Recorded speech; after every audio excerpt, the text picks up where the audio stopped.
እዋናው መግለጺ ሕብረት ኣመንቲ ወንጌል ኤርትራውያን ሃገራውያን ኣብ ውሽጥን ወጻን ኣብ ዝሓለፈ ቅንያት ገለ ኣመንቲ ኢና ዝብሉ ግና ብትሕተ ሃገራውነትን ደገፍቲ ደግሲ አንድነትን ዝኾኑ ዜጋታት ንዝወከሎም ህዝቢ ዘይብሎም ብሽም ኣመንቲ ፔንተኮስታል ዘውጽእዎ ዘስደምም ዘሕፍርን መርገጺታትን ርእይቶታትን ክንሰምዕን ክንከታተልን ጸኒሕና ቀድሚ ሕጂ በብግዚኡ ምላሽ እናሃብና ናትና መርገጺ ከም ሃገራውያንን ኣብ ጉዳይ ሃገርናን መንግስትናን ዘለና መርገጽን ከነነጽር ጸኒሕናን ኣሎና ሕጂውን ነቲ ብመንግስቲ ኢትዮጵያን ካልኦት ናይ ግዳም ኃይልታትን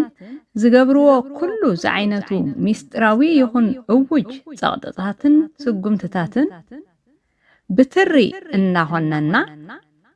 ነቶም አገልገልቶም ዝኾኑ ዕሱባት ደቂ ሃገሩን ኣብ ክድምና ተዋፊሮም ንህዝብን ሃገርን ኤርትራ ክሒዶም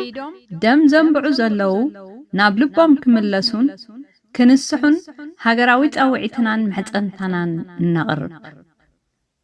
ንሕና ኣብ መላእ ዓለም እንርከብ ኣመንቲ ክርስትና ሰዓብቲ ጎይታ ኢየሱስ ክርስቶስ ዝኾና ኤርትራ ሃገርና እግዚአብሔር አምላኽ ዝባረኸልናን ከምኡውን ብደም አሽሓት ስዋዕትና ዝመጸት ኮይና ነዚ ህያብ እዚ ከዓ ብልቢ ከም እንኽብሮን ከም እንሕልዎን ከነረጋግጽን ክንገልጽን ንፈቱ ኣብ ታሪኽ ናይ ዓለምና ብቐለም ዘይኮነስ ብደምን ብንብዓትን ብጸሎትን ብመስዋዕትን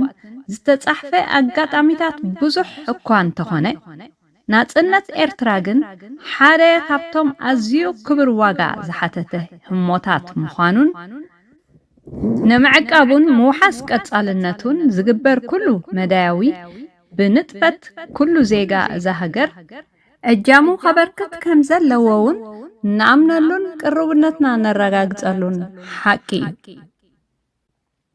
ነሕና ኤርትራውያን ኣመንቲ ወንጌል ሕጂውን ኣርጊጽና እናኣምነሉን ብንቕሓት ንምስክሮን ነገር እንተሃልዩ እቲ ታሪኽ ዝምስክሮን ዝትንትኖን ሓቂ ማለት ሃገርና ኤርትራ ብመጀመርቱ ኣካል ኢትዮጵያ ኣይነበረትን ኮይናውን ኣይትፈልጥን የግዳስ ብዘይድሌታን ብናይ ሓያላት ሃገራት ምትእትታውን ኣብ መግዛእቲ ተቆሪና ድሕሪ ምጽናሕ ድሕሪ ነዊሕ ደማዊ ኩናትን ብረድኤት እግዚአብሔርን ብናይ ጀጋኑ ደቃ መስዋዕቲ ሓርነት ዝኣወጀት ልኡላዊትን ክብርትን ሃገር ከም ዝኾነት ንኣምን መሬትና ብሕሱር ዋጋ ኣይተዋህበናን ብትብዓት ኣሽሓት ሰማዕታትና ብስቃይ ስድራ ቤታት ብጽንዓት ኣዴታትን ኣቦታትን በቲ ዘይንቕነቕ ተስፋ ጅግንነትን እዩ መጺኡ በዚ ምኽንያት እዚ ድማ ኣብ ቅድሚ ኣምላኽና ምስጋናን ኣምልኾን ኣብ ቅድሚ እቶም ህይወቶምን ኣካሎምን ዝሃቡ ድማ ክብርን ምስጋናን ንህብ ከም ኣመንቲ ጎይታ ኢየሱስ ክርስቶስ መጠን بحقن مسجانان صدقن كنملالس تጸوعنا نتي بخمزي زامسله لعل واغا زتعدگه اقليلنا خنريو اين خيلن ناصنت نحد حزبي نزمت ولودታት زتقمطه كبرن زخرن كمون ናይ ህይወት ልዑላውነት እንበር ትርጉም አልቦ አይኮነን አብቃል አምላክ ከምዘ ዝብል ቃል አሎ ሰብኒ ህይወቱ አብ ክንደ አዕርፉ በጃ ከሕልፍ ካብዘ ዝዓቢ ፍቅሪ የልቦን ዮሐንስ 15:13 እዚ ጥቅስ እዚ መስዋዕታዊ ፍቅሪ ቅዱስ ምዃኑ የዘኻኽረና እቶም ምእንትና ጽነት ኤርትራ ንህዝቦም ህይወቶም ዝሃቡ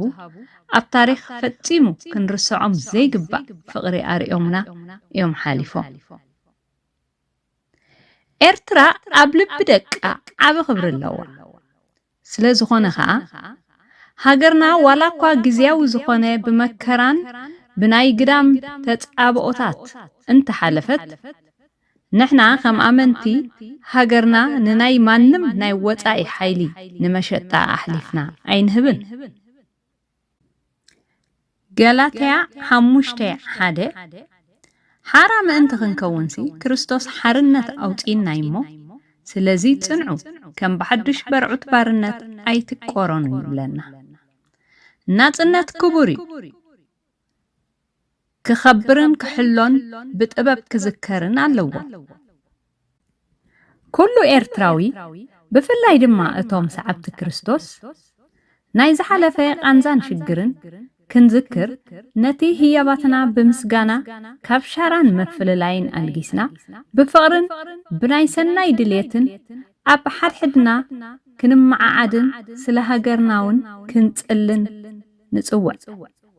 جبرت سلام ولد أملاح كبهالو يومو بوتانيو ماتيوس حمشت شعته እግዚአብሔር ንኤርትራ ሃገርናን መንግስትናን ህዝብናን ይባርክ